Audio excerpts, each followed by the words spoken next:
So this is a very simple slide. So we talked about dual nature, right? We learned that every entity, every object has two natures, wave nature and particle nature. And I mentioned that both these properties are not exhibited simultaneously.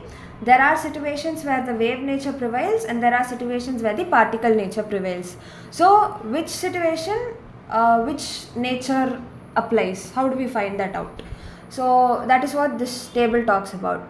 So lambda represents wavelength and D represents let's say the size of the material you are engaging with. So so we'll be looking at two cases, optics and mechanics. So optics is about light, right? So the material you are engaging with might be a mirror, a lens, a white screen, or so on and so forth. And in mechanics, it could be any sort of abstraction.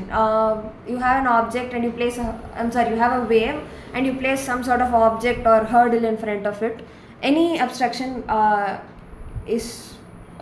works in mechanics. So I'll first explain with reference to optics and then we'll look at mechanics.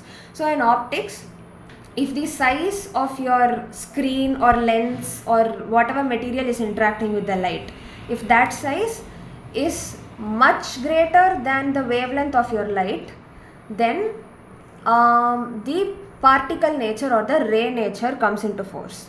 Whereas if the sizes are almost the same, the wave nature comes into force. So if this doesn't make sense, I would invite you to think back to your diffraction in the 12th standard. If you remember right, there will be this condition for diffraction to take place is that the diameter or the order of the size of the screen should be around the same order as the wavelength of the light. That's something, there was a condition there. I'm not sure how many of you remember that. So what does it say? When the screen or lens or whatever material you have and your light photons have almost the same wavelength or the wavelengths are of the same order, the wave nature is exhibited. That is why you see diffraction or interference or whatever.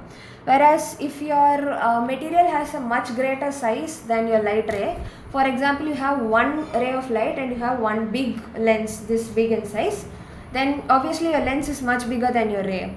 So that is when ray nature happens, and that's what they refer to as geometric optics.